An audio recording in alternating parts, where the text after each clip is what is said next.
Get out, sister yelled. This building is for successful people. I packed my laptop and left. Within 24 hours, her company received lease termination papers. Because I'd owned the $8.7 million property since 2020.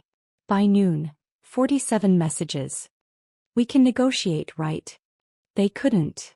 But to understand how my sister tried to evict me from my own building, you need to know how we got here. It starts with two sisters and very different definitions of success. I'm Jordan Blake, 36, and my younger sister Victoria has been the family golden child since birth. Victoria is 33. Blonde, beautiful, charismatic. She started her digital marketing agency at 26 with money from our parents and turned it into what everyone called the next big thing. Her Instagram showed the glamorous life. Penthouse office, designer clothes, client dinners at expensive restaurants. Then there was me. The quiet one. The boring one. I studied computer science at a state school. Got a job at Microsoft doing back-end development.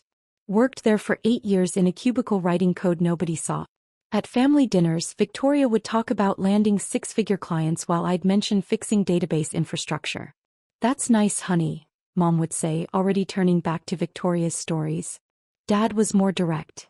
When are you going to do something impressive? Your sister's building an empire. I quit Microsoft when I was 31. Not because I was failing. Because I'd saved $400,000 and had a plan. I started buying commercial real estate. My first property was a small office building in Bellevue. $1.2 million. I put down $300,000 and financed the rest. Rented it to 3 small tech companies at $4,500 per month each. After mortgage and expenses, I cleared $6,000 monthly. I didn't tell my family. By then, I'd learned that my accomplishments didn't register on their radar unless they came with flash and social media posts. Over the next 3 years, I bought 2 more properties. A warehouse in Georgetown. A mixed-use building in Capitol Hill. I was strategic. Found undervalued properties, renovated them, raised rents to market rate. By 34, I owned 4 commercial properties worth $12 million combined. My monthly cash flow was $35,000 after all expenses. But I still drove a Toyota Camry and wore clothes from Target. Victoria assumed I was struggling. Everyone did. When I was 35, the building came on the market. 6 stories. Prime location in downtown Seattle. Mixed commercial and office space. The owner was retiring and wanted a quick sale. List price, $9.2 million. I offered $8.7 million cash. All in, closing in 30 days. My bank nearly dropped the phone when I called about the wire transfer. But my portfolio was solid, my credit was excellent, and I had $4.1 million in cash plus a $4.6 million bridge loan I could cover within 6 months. I bought it in July 2020. Set up an LLC called Summit Properties LLC. My name appeared nowhere on public documents. Just the LLC. The building had space for 12 tenants. 10 were already occupied. 2 vacancies on the 4th floor. That's when Victoria called me. Jordan, I need a favor, she said. My agency is expanding. We need better office space. Something downtown. Do you know anyone in real estate? I did. Me. What's your budget? I asked. Maybe $15,000 a month? We need about 3,000 square feet. I had the perfect space. 4th floor, corner unit, windows on 2 sides, newly renovated. I might know something, I said. Let me check. I had my property manager send her the listing. She toured it the next day. This is perfect, she texted with 6 exclamation points. Who owns it? Small Ali, I texted back. They're flexible on terms if you want a long-term lease. She signed a 5-year lease at $14,500 per month. Moved in September 2020. She never asked who owned the building. Never asked about the LLC. She got her dream office and that's all that mattered. For 3 years her company paid rent to my LLC. For 3 years she posted photos of her building on Instagram. For 3 years my family praised her success while I stayed quiet. I kept my office on the 5th floor. Small space, 400 square feet. I paid myself rent at market rate because that's proper business practice. I managed my properties, reviewed tenant applications, planned acquisitions. Victoria thought I was a freelance consultant renting cheap office space. My nameplate said Blake Consulting. She never asked what I consulted on. Our offices were one floor apart for 3 years. She never once visited mine. By 36, my real estate portfolio was worth $18 million. I owned 7 properties across Seattle. Monthly cash flow, $62,000. Annual gross income, $744,000. I'd also started a property management company. Managed not just my buildings but 5 others owned by investors who wanted passive income. That brought in another $180,000 annually. Total annual income, $924,000. I was 3 years from retiring at 39 if I wanted to. But my family still thought I was figuring things out. At Christmas last year, Victoria announced she'd landed a Fortune 500 client. 7-figure contract. Mom actually cried with pride. "Jordan, are you still doing that consulting thing?" Dad asked during dessert. "Real estate mostly," I said. "Oh, managing properties? That's nice. Honest work." Victoria jumped in. "Jordan, if you ever want to learn about real business, I could show you around my office. Teach you some things." I smiled. "That's generous. I mean it. You're my sister. I want you to succeed." Success. As if I wasn't already there. I let it slide. Always did. But Victoria's company was changing. The success was going to her head. She started treating the building like she owned it. Complained about other tenants to my property manager. Demanded priority parking. Asked for renovations to common areas. My property manager Sarah called me monthly with updates. "Victoria Blake is requesting we repaint the lobby in her brand colors," Sarah said in March. "Denied," I said. "She's also asking for reserved conference rooms. Everyone shares the conference rooms." Denied. "She's not happy. She's a tenant. Not the owner." Should I tell her who the owner is? I thought about it. Not yet. The tension escalated in April. Victoria started having her assistant come to my floor to use the printer because theirs broke. Fine. Then they started using our kitchen. Then they started having loud phone calls in the shared hallway.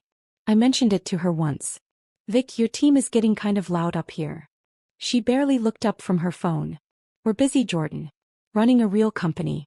Maybe if you had actual clients you'd understand." I let it go. Then last month everything changed.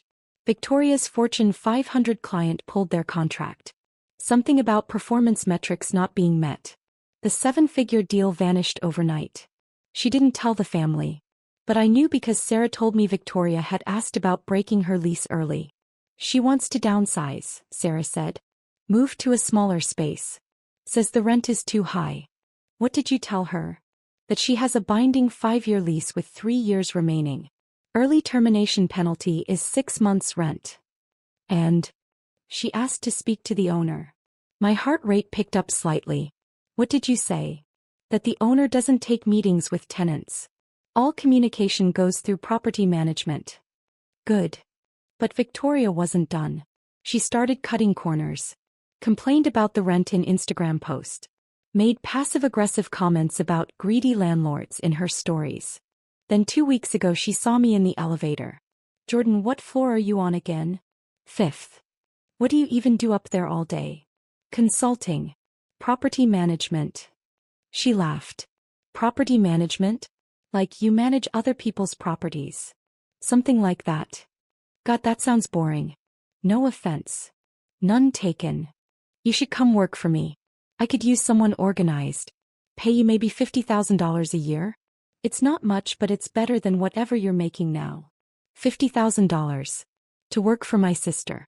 In my own building. "I'll think about it," I said. Last Monday morning I arrived at my office at 8 a.m. like always. Victoria was standing in my doorway. Her assistant and 2 team members flanked her. "We need this space," she announced. "Excuse me. My team is expanding.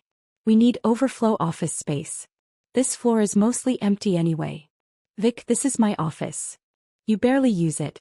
We'll share it. You can have the desk by the window. My team will take the rest.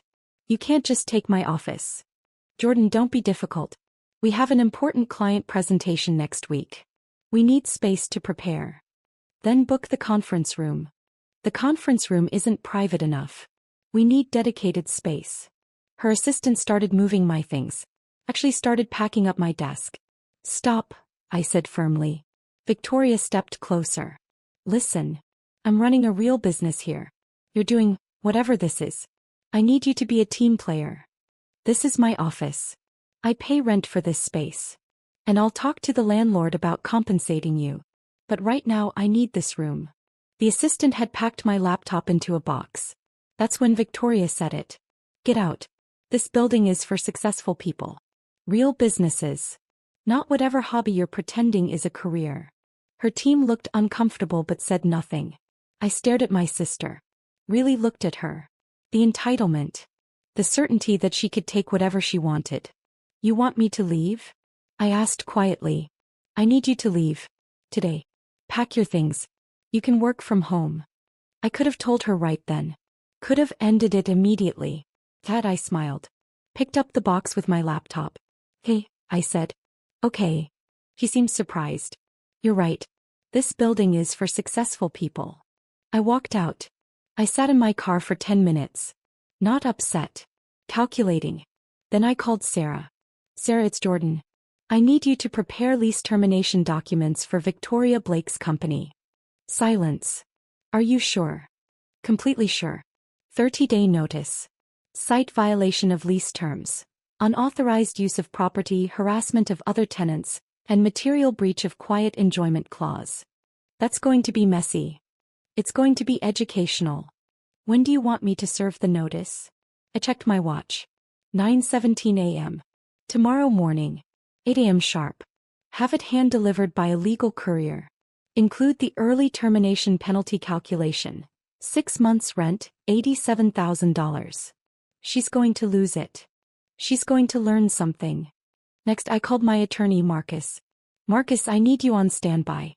I'm terminating my sister's lease. Your sister rents from you? For 3 years. She doesn't know I own the building. He whistled. This is going to be interesting. I need you ready in case she lawyers up. Which she will.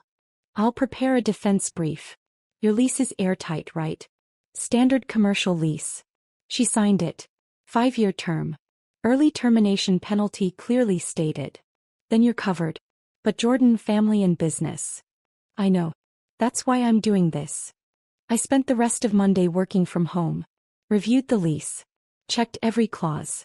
Made sure I had documentation of every complaint Victoria had made, every violation, every entitled demand. By 5 p.m. I had a folder 2 inches thick. Tuesday morning I woke up at 6 a.m. Made coffee. Waited. At 8:03 a.m., my phone started ringing. Victoria's name flashed on my screen. I let it ring. She called again. Text message, call me now. Another, this is insane. Another, who the hell do these people think they are? I sipped my coffee and waited. At 8:47 a.m. Sarah called. The documents were delivered, she said. Victoria grabbed them from the courier, read the first page and started screaming. Screaming what? That we can't do this. That she has a contract. That she'll sue. Then she demanded to speak to the owner. What did you say? That the owner stands by the termination. All communication must go through property management or legal counsel. How did she react? She threw the documents at me and stormed into her office. At 9:15 a.m. Victoria called again. I answered this time. Jordan. Did you hear what happened? I heard you got evicted. Evicted? From my office. The place I built my company. These people are insane. What people? The building owners. Summit Properties LLC. They're giving me 30 days to leave. Did they give a reason? Some bullshit about lease violations. Unauthorized use of property. It's ridiculous. What property did you use without authorization? Silence. Victoria. I may have. We needed extra space temporarily. For a project. But it's not a big deal. Whose space did you take? More silence. Vic. Yours. But you weren't using it. And I was going to talk to the landlord about it. After you already took it. Jordan, I need you to focus. I need help. Do you know anyone in real estate? Anyone who can talk to these people? I almost laughed. I might know someone. Can you call them? This is an emergency. My whole company is in this building. What's the early termination penalty? $87,000. Which is insane. I can't afford that right now. Then I guess you need to stay the full 30 days and find new space. I can't find space in 30 days. And I can't pay $87,000. Jordan, I'm in trouble here. Maybe you shouldn't have kicked me out of my office. That's what this is about. You're mad about the office? Jesus, Jordan, grow up. This is business. You're right. This is business. So help me. How? Talk to the property owner. You manage properties, right? You must know people. I do know people. Then call them. Tell them I'm a good tenant. Tell them I'll pay extra. Tell them. Victoria, why do you think they're evicting you? Because they're greedy assholes who... Because you violated your lease. Multiple times. You took space that wasn't yours. You harassed other tenants. You demanded special treatment. You treated the property like you owned it. I'm their biggest tenant. You pay $14,500 a month. The law firm on the third floor pays $22,000. The tech company on 6 pays $28,000. You're not the biggest tenant. You're not even close. How do you know that? I took a breath. Because I own the building, Victoria. The silence was absolute. What? Summit Properties LLC. That's me. I've owned the building since July 2020. That's impossible. Want to see the deed? You couldn't afford. I paid $8.7 million cash. Well, $4.1 million cash and a bridge loan I paid off in 4 months. Jordan, this isn't funny. I'm not joking. You've been renting from me for 3 years. I could hear her breathing on the other end. You've been my landlord? This whole time? Yes. Why didn't you tell me? You never asked. You assumed the building was owned by some faceless corporation. You never once asked who you were writing checks to. But you're just... Just what? You're just Jordan. You don't own buildings. You don't have that kind of money. I own 7 buildings worth $18 million. I clear $62,000 a month in rental income.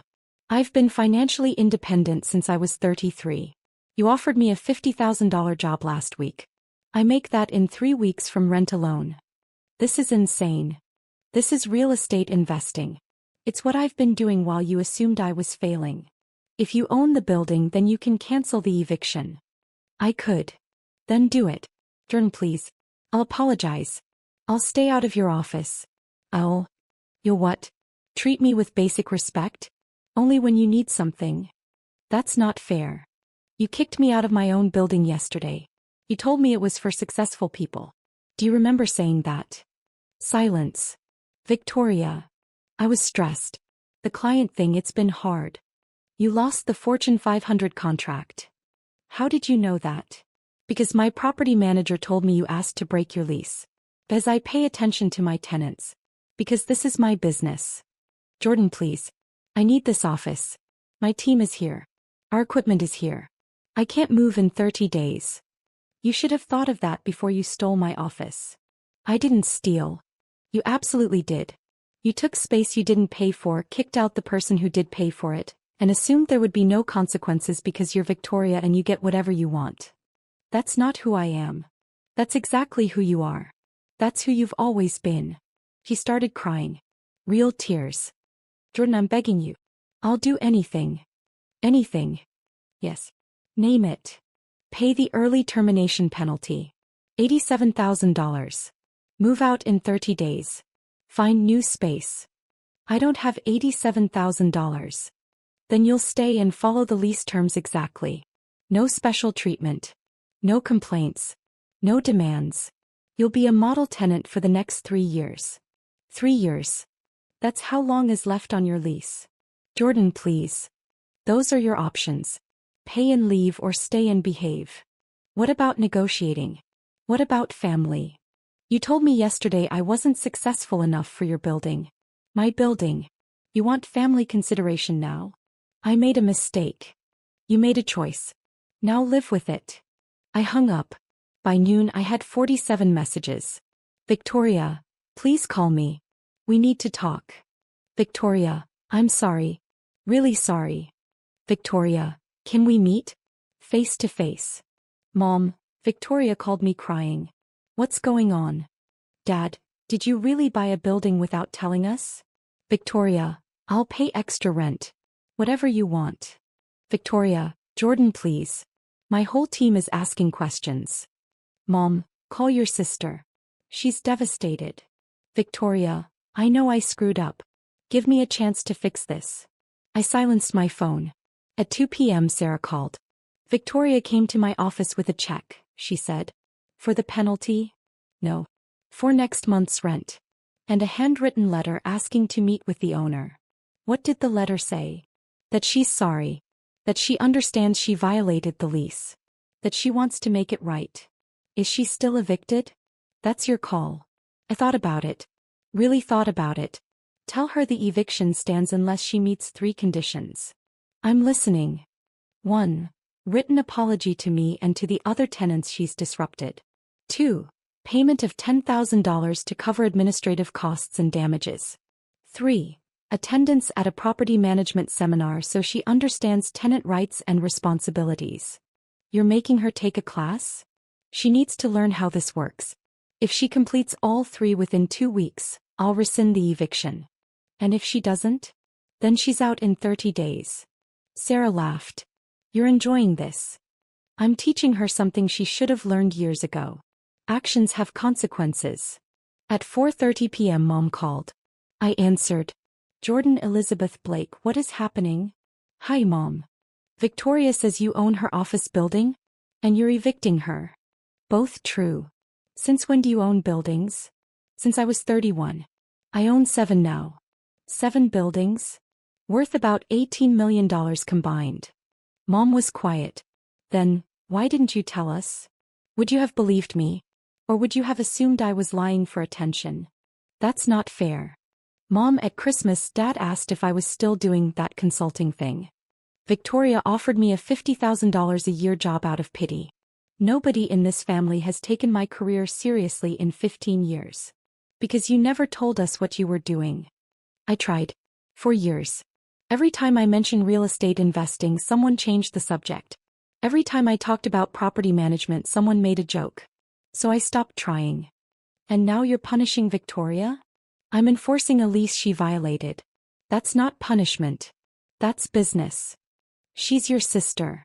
She kicked me out of my own property. Told me I wasn't successful enough to be there. Should I have let that slide because we're related? Mom sighed. She said you're making her pay $10,000 and take a class? Those are the terms to rescind the eviction. Otherwise she's out in 30 days. Jordan, she can't afford. Then she'll learn to budget better. Or she'll move. Either way, she'll learn something. You've become so cold. I've become successful. Those aren't the same thing. I hung up. By 6 p.m. Victoria sent one more text. I'll meet your conditions. All 3. Just please don't make me leave. I replied, you have 2 weeks. Clock starts now. Victoria completed the requirements in 10 days. The written apologies were surprisingly genuine. She acknowledged treating other tenants poorly. She apologized for taking my office. She admitted she'd let success go to her head. The $10,000 payment cleared immediately. The property management seminar was 3 days long. Sarah attended with her to make sure she completed it. On day 11 I met Victoria for coffee. First time we'd spoken face to face since the eviction notice. She looked tired. Humbled. I finished everything, she said. I know. Sarah sent me the certificates. Are you really going to let me stay? I pulled out a document. New lease addendum. These are the updated terms. She read through it. Standard tenant behavior clauses. Quiet enjoyment guarantees. Respect for shared spaces. This is what every tenant should follow anyway, she said. Exactly. She signed it. Jordan, can I ask you something? Sure. Why didn't you tell me? About owning the building. I was testing something. What? Whether you'd ever see me as successful without me having to prove it to you. Whether you'd respect me for who I am instead of what you assumed I was. And I failed. Spectacularly. She laughed, but it was sad. I thought I was the successful one. The one who had everything figured out. Turns out you were running circles around me the whole time. It's not a competition. Isn't it though? That's how we were raised. Mom and Dad always comparing us. Always pushing us to be better than the other. I stopped competing years ago. I just started building. I wish I'd done that. We sat in silence for a moment. The Fortune 500 client, I said. What happened? We overpromised and underdelivered. I wanted the contract so badly that I said yes to things we couldn't actually do. When they realized, they walked. Are you going to be okay? Financially? Barely. I'm downsizing the team. Cutting expenses. Focusing on clients I can actually serve well. It's humbling. Humbling is good sometimes. Yeah. I'm learning that. She stood to leave, then turned back. For what it's worth, I'm proud of you. What you built. I should have said that years ago. Thank you. And I'm sorry. For all of it. The office, the comments, the assumption that you were failing. You were succeeding this whole time and I was too self-absorbed to see it. I forgive you. Really. You're my sister. I was always going to forgive you. But I needed you to learn first. He hugged me. Actually hugged me. Can I ask one more favor? She said. What? Will you teach me? About real estate? About building something sustainable? I smiled. I'd like that. 3 months later, Victoria's company stabilized. Smaller team, better clients, realistic expectations. She still rents from me. Pays on time. Follows the lease. Respects shared spaces. Last week she texted me, just closed a new client. $250,000 annual contract. Sustainable scope. Learned from my mistakes. I replied, proud of you. As I was. My family finally knows what I do now. Mom still doesn't fully understand how I own $18 million in property. Dad asks awkward questions about mortgages and LLCs. But Victoria gets it. He sees me now. Last Sunday we had family dinner. Victoria brought it up naturally. Jordan just acquired an 8th property, she said. Warehouse in Tacoma. She's converting it to creative office space. Mom looked surprised. Another one? Yeah, I said. Closing next month. Dad actually looked impressed. How much was it? $4.2 million. And you can just buy that? I can. For the first time in my life, my parents looked at me with something like respect. It felt good. But I didn't need it anymore. I'd already proven everything I needed to prove to the only person who mattered. Myself. The building where Victoria works. The one she tried to kick me out of. Every time I walk through that lobby, I smile. Because it's mine. Every floor, every lease, every dollar of equity. She learned that the hard way. And honestly, that's exactly how she needed to learn it.